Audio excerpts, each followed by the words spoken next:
Man United first refusal me. Right. Okay, they could have took me back. Yeah. If they wanted to. Mm-hmm. That's up to them. They didn't want to. Mm-hmm. Okay? Now, I looked at Liverpool and I thought, well, listen, I've just spent 6 weeks, 6 years in the Northwest. I could have gone to Chelsea, I could have gone to Arsenal. Didn't really want to go back into London. You know what I mean? I like the Northwest, it's a little bit more quiet for me. I thought London just caused me trouble. I'm not sure in what way, but I think it caused me trouble. So I thought Liverpool was perfect for me. There was Michael Owen, I knew David James, I knew Jamie Redknapp, and Robbie Fowler.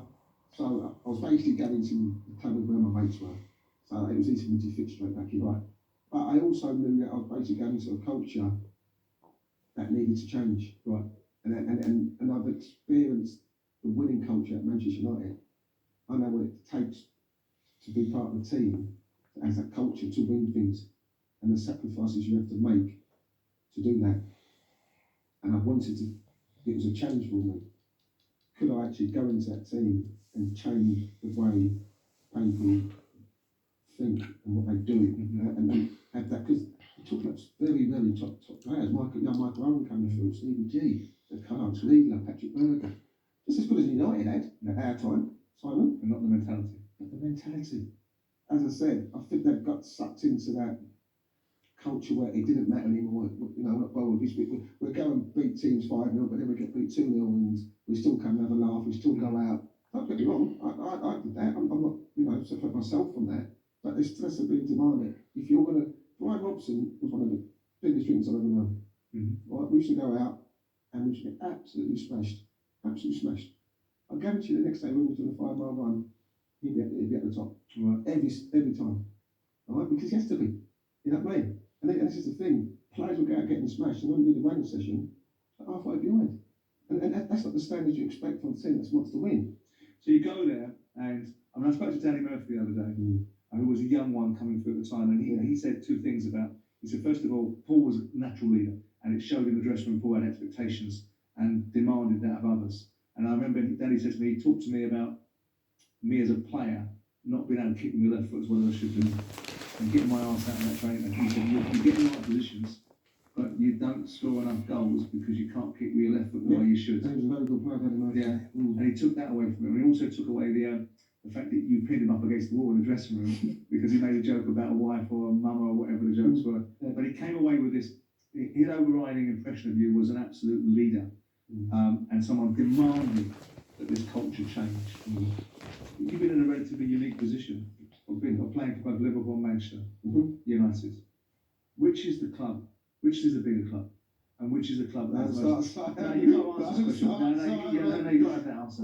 I think Man United is a bigger club than Liverpool. I think Liverpool's a remarkable football club. But I think in the great scheme of things, in terms of history, iconography, achievements, all of these things, and the sheer presence of Man United. Of course, I think the dreams, I think it's a bigger so we agree it's Man United. Yeah, but then again, I also say there's nothing like playing in front of the cop.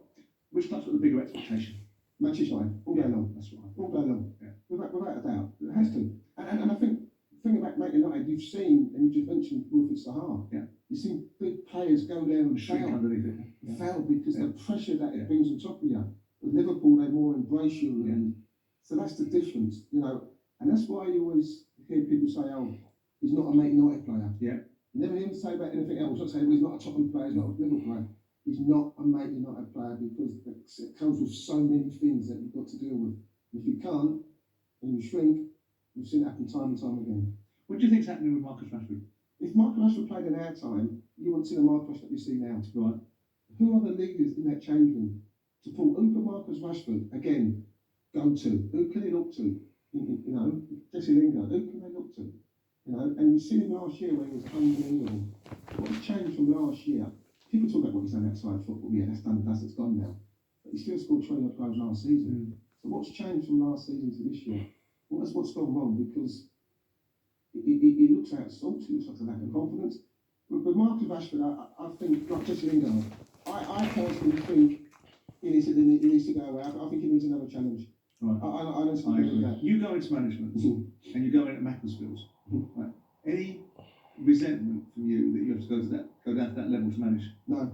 I wanted to. Right. I wanted to because I did have this kind of notion in my head that because I played for the biggest clubs in the world, that I was going to go straight to a big job. No. It never kind of, I never thought that way. I Right. thought that obviously the process was learn my trade, do what's right, and that's why I went down that road. Right. And again, when I talk about nerves, the most nervous I've ever been was my first team talk Yeah, I at saw that. Macclesfield.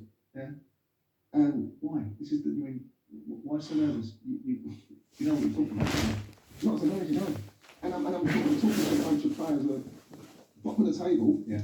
10 points to drop on safety. I've got a little room like the size of this. Yeah. When some managers talk, you've got players doing the whiteboard, on it. These players are just fixated on the sign. Yeah. And I'm standing there and I'm Playing to be fed. yeah, I'm feeling myself in the air, sweating. And I'm thinking, What am I doing? What did you say? What did you say? I actually just said, like, I actually spoke as a captain, as a footballer. And listen, man, you know where you are. That's the skill just to get started. I didn't say, I didn't try so much as just to get back to the league. I'm seeing football, it's more about the devil's spirit, you know what I mean? I think it's important to know that the biggest thing for me was, you know that for me was like, well, I can manage. Yes. I know Pete. Is it like Yes, this is yeah, this was actually you were like it was successful. a wonderful year for me. Really, really good year. We won the league. Yeah. We won the John's Trophy. To manage a team at Wembley, you know, Experience. it's experience. Honestly, the new Wembley, it's something that you can't take away from me. You have your year there. Mm-hmm. It's a successful year, and then you've got this scenario which I think is ridiculous. And I'll tell you why I think it's ridiculous. I'm surprised that John Williams, given his experience, would look at a manager that's been in a job and irrespective of the achievements he's done, which by the way were good achievements, to jump from where you were to Blackburn Rovers. I've always said that I went to Blackburn too early. Yeah. You know what I mean? I didn't know as a manager. I put myself on a map that I can manage. I put myself on a map that I can keep teams up. I put myself on a map that I can get teams promoted. Yeah. But that's at a low level. Yeah. You know, I never knew how much the Premier League changed. Mm-hmm. And when I got wind of how you're one of the last three, I'm thinking, there was Steve McLaren, there was Sam Allardyce, and there was me. So I'm thinking, well, Sam Allardyce, they've got experience. I mean, you know, Of course. Yeah. you know, I never thought for 1 minute that I would get that job. So I was pretty kind of blasé about, didn't do any preparation because I didn't think I was going to get it. Right. And then I'm sat at home and then I get a phone call, John Williams, can you come and see me at the house? That only means one thing. I didn't even want it, but I felt I had to take it. I didn't want it because I wasn't ready to take it. Mm-hmm. But I just thought, am I going to get such it again? You know, to be a Premiership manager. Yeah. Even though I knew deep down I wasn't ready. I wasn't ready for how it grown the Premier League. I wasn't ready for how the players act. Mm-hmm. And I kind of felt that I half expected to go into Blackburn thinking the players, or the Premier League players, were the same as when I was playing.